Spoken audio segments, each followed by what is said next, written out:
Hey guys, welcome to this week's Hot Bites Fishing Report. We're still all kind of landlocked here with this coronavirus thing, so we thought this week we'd bring you another video that we shot last May out of Port Clinton, Ohio. Awesome video teaching you how to set up for that trip you're going to take in May, and we joined up with Garmin's head of sales, Mark McCune, and we had a great day on the water. Mark even bagged a nice 10-pounder. Stay tuned. We've also got another great Dreamweaver segment on terminal tackle, the non-spoon segment, flies, meat rigs, and we're going to tell you when and how to use those to try and get you guys up to speed. Hey, stay tuned here at Fisherman's Digest. We got a great video and great information for you. Stay safe.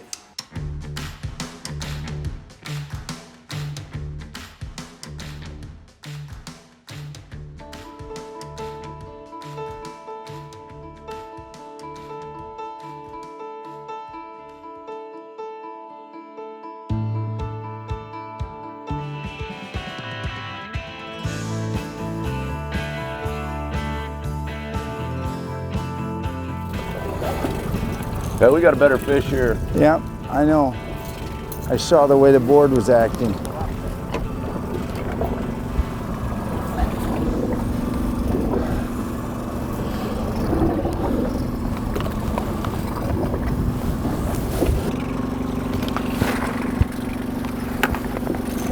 Beautiful. We'll take them. Hey, those are cooler fillers for you, Mark. We're using bandits straight off the boards, offshore planer boards. We're running them anywhere from 120 to 40 back, catching eaters. So what we got here, we'll show you in the light. We're starting off with a spread of deep diving crankbaits here. Now this is a bandit. It's custom colored. And one of the biggest things that's going on Lake Erie and pretty much all the Great Lakes right now is the integration of custom colors into these deep diving crankbaits. It is absolutely critical that you have a good splash. That isn't just marketing. You have to have a good splash. We're on a bright day today. Captain Mitch and I both know from our past experience that on bright days like this, you want chromes, you want metallics, you want shiny.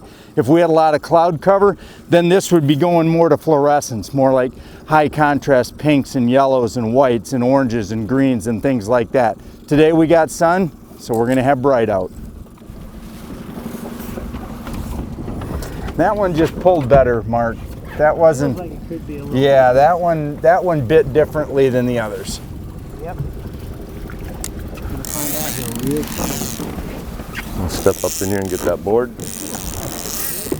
Tell me which net. If you need the bigger net, I'll give it to you, Mitch. Okay.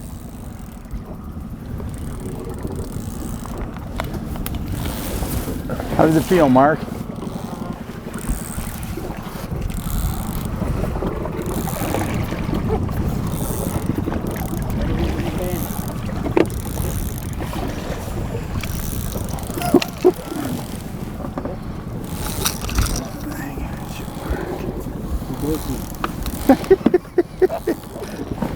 Just a That's ton of these fish out here.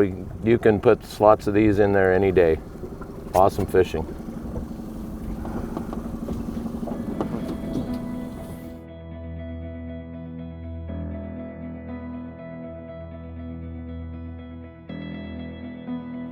Mitch has got it. So if what you're seeing here looks like a zoo, it is, because that is the truth of Lake Erie right now, is that the fishing is just absolutely crazy. There's times where you can come out here literally and the charter captains are getting to the spot and they're done with their limits for the boat in an hour and a half, 2 hours, 3 hours. Now obviously we got beautiful conditions. We got that other board, guys. We got that other board, but we're going to show you another Lake Erie walleye. We got another one on the outside board. We just got a cluster screw going on here, quite simply put. Look at that. That's a nice fish. Now we'll try to get this board released. Yeah, you got a big fish on the outside board. I saw the way it bit. And let's see. Look at this fish. I'll try to show it to you here. If I can get it undone without killing myself. Look at the way he T-boned that bait. I mean, he's hooked in every single hook. That is exactly what you want to see when walleye are biting. When they're biting, they are just racking it. They're just crushing it. Let me get this untangled. We'll be right back with you.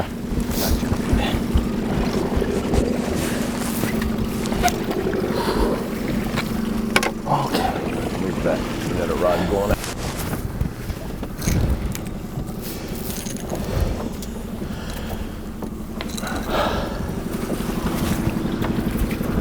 Okay, we got another one coming in here. Yeah. That's a better one. Oh yeah, definitely a better fish.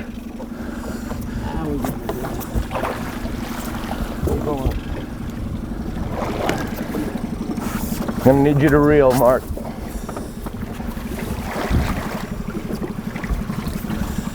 Reel. There we go. Yeah, Mark. There you go. I got the rod. You go get by that fish. Oh man, that is awesome. Lake Erie Walleye. That is awesome. Nice. Okay. Just a little bit of video.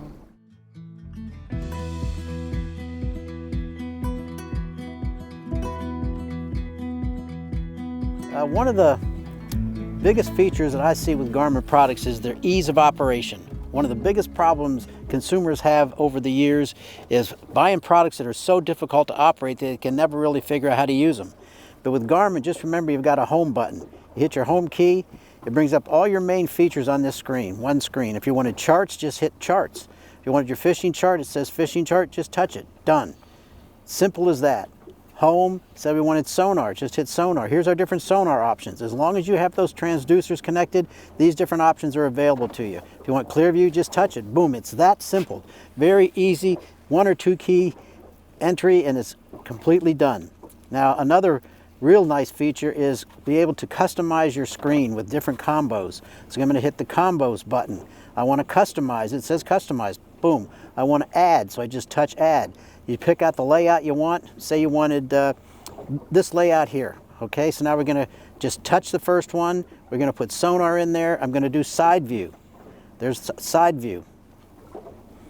Oh, hang on. Let's do sonar traditional. And you're going to have your traditional. Touch this one. Let's say charts. You want your fishing chart. Boom, boom, boom. It's as simple as that. This time it says not available on the side view because we don't have a side view transducer hooked up. But it says that simple.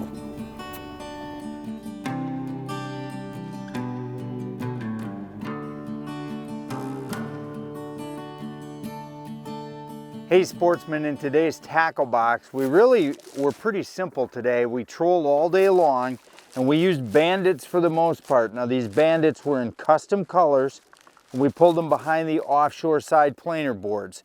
Then of course we hooked them up with just a standard trolling rod, 10-pound XT line, and we sent them out specific lead lengths using the Precision Trolling app to tell where we were at. So basically bandits in custom colors, offshore trolling boards, and a few trolling rods. You can come to Lake Erie, you can do a great job. Hey, so we hope that you enjoyed not only the show, but got a little bit educated about the value of custom colors and big crankbaits in cold water walleyes here on Lake Erie. Look at that. Okay, that's on the strike banana king. shad. Banana shad. Didn't drag it too long and caught a fish. That was the cover Captain Mitch said, put that one out. That catches fish. Purple, Lake Erie, Yep, imagine that. Yeah. exactly. Cranking again, cranking again. Oop.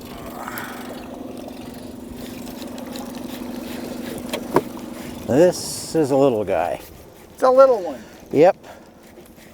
I'm definitely getting my exercise though. Well, we got a little fish net for a little one. There you go.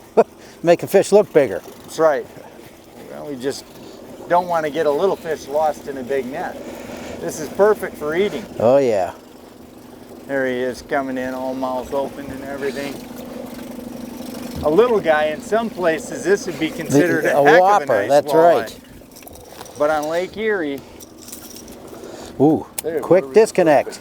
on at Lake that. Erie, Nice. that is a little guy. Little guy at, whatever, 18, 19 inches long. Yep. We'll show you what a live well full of Lake Erie after 2 hours looks like. I know you don't want to be upset about it, but you can see what we mean by little, and then you get big. We're going to release this girl later, but we're just letting her recover a little bit. But it's probably a 30-inch fish. Hey guys, on this week's System Fishing, what you're going to see is the combination of our Garmin electronics and our Trax rod holders putting a lot of trolling fish in the boat. Now when you get to a screen where you see fish where you want to see them, you know, that's really where you're going to use that information and process it and come up with a pattern. Now, we've decided that right now the fish are somewhere between 69 back and 109 back. And what that really means is 17 to 21 down. And we've been watching those fish all day long on our screen. And then once we get the spot where we want to fish and we can do route replication on our using our waypoints on the Garmin, then we're using our Trax rod holder system. Now this is helping us spread our rods up and out and get us spread out on the water. And as you can see on Mitch's side right here, we've got 4 rods lines on each side. Our offshore boards are spreading them out, and we're running our bandits about 50, 70, 90, and 110 back. And what we're trying to do when we go to a new spot is put 8 rods, 1 on each side, in 4 different depths. And by doing that, we're allowing the fish to talk to us. We're allowing them to say where they want to see the bait. You don't want to just stick a whole bunch of lures in one specific zone, because it's basically an all or nothing presentation. If you're not catching them in that zone, you're not catching them at all. This way, we went through on that first pass, we caught them at 70 and 90 back. And so that tells us, okay, now we've honed in a little bit. We've continued the troll just a little bit. We're probably going to pull pretty quick here and go back through, but now we have a starting point. We caught 2 fish in a band. Now we can start to bring those lures that are far away from that tighter, and those that are too shallow, bring them closer and put more baits in the zone. Using your electronics to find and locate the fish, using your waypoints and your route mapping to keep track of where you've been and where you've caught the fish, and then your Trax and offshores and your bandits, that'll put a lot of fish in your boat. You've got to be conscious of details when you're trolling. Trolling isn't just aimless. Trolling is replication, and you can't do that unless you've got proper electronics and proper equipment to help you do that.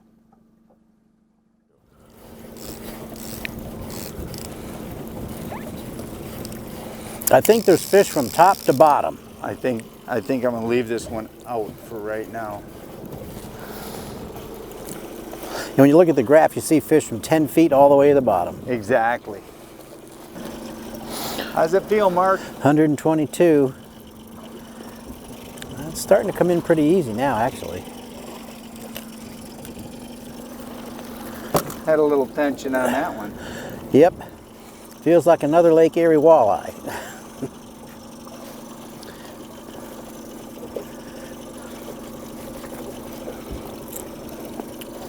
I'm trying to stay fishing, Ooh. but yeah, I know.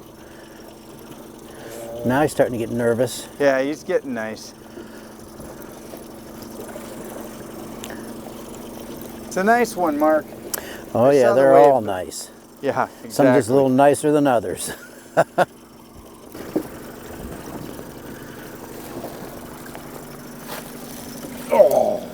Oh boy. Yeah, oh yeah. Yeah. Purple. Imagine that. Imagine that, exactly. That's nice Look fish. at that fish. Beautiful. Well, there's not a mark on him either. Where else in the world can you come? I mean, Captain Mitch will put you on these fish every day, all the time, but where else in the world can you come and be throwing these back by middle of the afternoon because you've already got a box full. Only at Lake Erie. Hey, are you in the market for a small outdoor shed, carport, or small storage building? Visit my friends up at Midwest Steel Carports. They'll travel anywhere in the Lower Peninsula to install your shed or carport for you. Visit them online at MidwestSteelCarports.com. Hey guys, John Bergsman here, Fisherman's Digest, Captain Ryan Bullard. We're here to talk to you about, and this is going to be as much an education for me, Rye, as it is for the audience, because what we're going to talk about here is where I am really weak. And what we're going to talk about is non-spoon fishing. When you're putting stuff in your salmon sets that are flies, meat rigs, and body baits, when to use them, when to decide to start integrating those into your setup, and time of year, and also, you know, colors. This is one of those things that just to me is like, oh, you know, I lose it. So stay tuned. Ryan's going to talk, and we're going to start with what of these would you integrate first into your setup? The first thing I would run, John, is I'd start with a flasher fly. Okay. A spin doctor and a fly, just a green or a blue fly per se. Sure. A good natural go-to to start. Yeah, and hold that up, because one of the things I've noticed is that these flies, if you watched our other video, are very similar in their base colors, and the flash color is the UVs with blues and greens and white, kind of that alewife color in there. Some will have different color beads in them, some will be glow, some won't. So. And you're running those behind a spin doctor? I am, yep. I usually like to run 8-inch spin doctors. They usually have a lot more whip to them. Okay. So they troll good at all different speeds. And what type of rod are you running those flies on? What's the least amount of weight, like a copper? Like I wouldn't put it on anything less than a 150 copper. Okay, so 150, 200 and out, that's where the number 8 in a fly will work. Yeah, exactly. So what are you targeting with those? Really all species? Really all species, yeah. Salmon, coho. We have some great coho fishing up here on the bank. Even a steelhead will bite it. Sure. A fly up high. So especially if you're trolling fast. They like it fast. They like the whip. Oh yeah, that flash. Yeah. So that's almost a little bit what you'd call it then, more of a subtle bait, if there is such a thing in salmon fishing. A fly is a subtle bait, even though it's behind a spin doctor. So 200, that's going to put it probably 40, 45 down. I would say 40, 45 feet, yep. Exactly. And for those of you watching, if you're familiar with salmon fishing at all, that's one of the first things you've got to understand is where copper runs. Copper runs about 22 foot per 100. And so when you put 200 out, you're going to be down 44. If you put 300 out, now this is a tiny bit speed dependent, but you're going to be 65 down. Right. You know? Yeah. And obviously if you jack it up to 2.7, 2.9, that's going to lift it a little bit, and the same thing's true if you drop down to 2.3. It might sink it a little bit. But so a fly's the first thing. Usually, yes. And then you can run those really well at 2.5, so in conjunction with spoons and all your other setups. The Dreamweaver spin doctors really troll good at all speeds. It's great to mix them up in your spread. Perfect. Spoons. So we hear a ton of charters, the more experienced charters, speak about meat rigs. Yeah.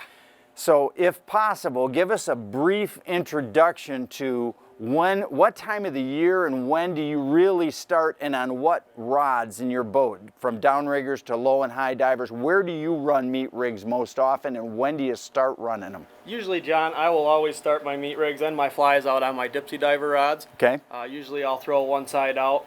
High diver, low diver will both have a meat rig on them. Okay. The other side will start flies on both of those. Okay. And then usually whatever ones they're taking that day, I'll adjust my program from there. Exactly. So let the fish talk to you. Exactly. Right. That's the main thing I can tell you, is let the fish talk to you. I will tell you when the meat bite is on, it's on fire usually. It's exactly, and it looks the same. You've got these alewife patterns, you've got the bright patterns. Same thing on the skirts on these meat rigs, it looks the same. And obviously this alewife, this crushed white purple, as you've seen, we've held this up. The paddle, same thing. This is a good base color, guys. If you're gonna go into Captain Chuck's or another well-stocked salmon store, you're gonna walk up, you're gonna go see a bajillion colors. you're gonna want to reach out and grab for sure one of these, because that's gonna be a good base color that'll work a lot of the The time. white slick spin doctor will troll with, go with just about any fly color or meat color out there. Really, it's a pretty good neutral go-to. Now talk about why we've got some Dreamweaver strips here. They come frozen. What's the deal with those? When you run a meat rig, you're gonna have to have a herring strip, right? Right, you're gonna have to have herring, ballyhoo of some sort, yeah. Perfect. Talk about that and what you do with it. The main thing you do, we put the meat in the heads here. These are called teaser heads. You put the meat in there and they have a hook behind them. The main thing you want to have is you don't want your hook to penetrate into your meat strip. Okay. So you want your hook to be right behind the tip of your strip. Free running. Free running, yeah. Because you don't want it to hang up in the meat, otherwise it'll detour the rotation of the head, because these heads will rotate in the water just like the spin doctor will. Exactly. So the whole thing. So what it really is doing is you're pegging that with a toothpick in there and breaking that off. Correct. And obviously have a little pack from wherever of extra toothpicks. That's always one thing people forget. Yeah. So you're pegging this strip into the head. Correct. And this is looking and acting as it spins like a wounded bait fish. Yeah, yeah. Plus it's giving you scent. The scent, yeah. Exactly. So it is absolutely deadly because it's as close. It's as close to the real deal as we throw at them. Correct. As I was telling you earlier, I had one trip where I had 15 meat rigs out, one on every single rod. That's all they wanted that day. Yeah, exactly. So and one of the cool things, the Dreamweaver product, once you're done using it, right, you can go ahead and seal it up because this stuff's not cheap. Yeah, the Dreamweaver premium meat is really durable, and a lot of folks out there that are new into it, meat fishing. I mean, the rigs are expensive. The meat's not cheap by any means. So what we like to do is we'll have a tub, just a regular Tupperware tub down in the refrigerator on the boat, full of kosher salt, or I like to use a Botchke's boraxal fire. Okay. I throw it in there and just kind of rebrine it. Yep. And you can use it, more than one time, more than one application. Sure. And if you're not going to fish for a while, you could even refreeze it. Oh yeah. Absolutely. Yeah, absolutely. So it's not something you just chuck at the end of the day when you're not, or you lay out and let the sun kill it and beat on it all day. If you're not going to use it and it's still good, pop it off with a needle nose, pull the peg out, pop that meat off, put it back in a holding area like we described, and then go ahead and refrigerate it and then refreeze it if necessary. So we've touched on meat rigs, we've touched on flies. This little bad boy right here is one that confuses the heck out of me. You hear people talking about body baits. Yeah. Is this a later season presentation? It is, yeah. Usually we don't start running plugs until August, I would say. Okay, and the thought is just bigger bait, bigger profile bait. These really move around down there. A lot of people troll these too fast. Okay. We like to slow troll plugs. I do. What's your target I would speed? say like 2.0 to 2.2. So okay, it's a maybe good 2.4. subtle presentation with a big bait. Now, what are you hooking those up to? These I start on my riggers usually mainly, but Okay. They're great all around. I usually don't run my plugs on my dipsy divers, just because they have such an action to them. Exactly. Yeah, but I really like them on my coppers. Okay, so you could run them on coppers, you can run them on dipsies. And here's another tip for you. As we go towards beach trolling, we've had some beach trolling talks before. These suckers are deadly when you just high tip flatline them out behind the boat, like running down the chute. Yeah. Especially if you're fishing in front of a harbor, in August, September, when the kings are staging to come in the river. Exactly. What we're talking about, guys, is let's say you got a spread of 3 boards on each side with a flat line, a one color and a two color, and you got an extra rod because you're legal to run it. Sure. Not a bad idea at all to just free line one of these way out behind the boat, peg it, stand the rod all the way up, and just let it run free. Those things can really trigger a lot of bonus bites. Will, yeah. Exactly. Well, hey, thanks for joining us again here at Captain Chuck's talking about salmon fishing here during our coronavirus lockdown segment.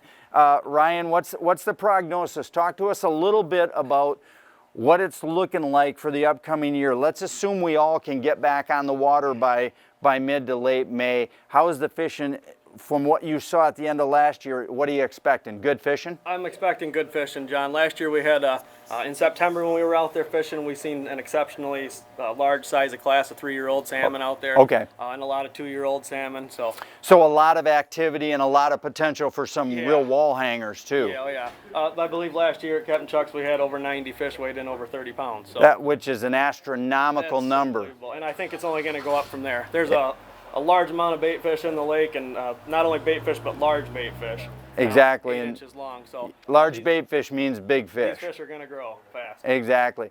Well, hey, thanks again for joining us. As always, here at Fisherman's Digest, trying to educate you, trying to turn you on to the new presentations, the new tactics. Stop into a local bait store in your area that's salmon friendly. Pick up some of these great Dreamweaver offerings. Get out on the big lake and get ready to catch some fish. That was an awesome day there in Port Clinton, Ohio. I still remember Mark cranking in that 10-pounder, not believing the size of it. And hey, if you're looking for these great products on these Dreamweaver videos that we talk about, look up a small store that tailors to what you need. All of our communities along the lakeshore have got these. Today we're here at Captain's Chuck's in Ludington. Down in the Muskegon area, we've got Snug Harbor Outdoors. A little north of us, we got Tangled Tackle up in Manistee. No matter where you're fishing, no matter where you're based, you've got these small stores that need your business and need you to come in and stay committed to them because they're committed to you. Hey, we'll see you again next week on the Hot Bites Fishing Report.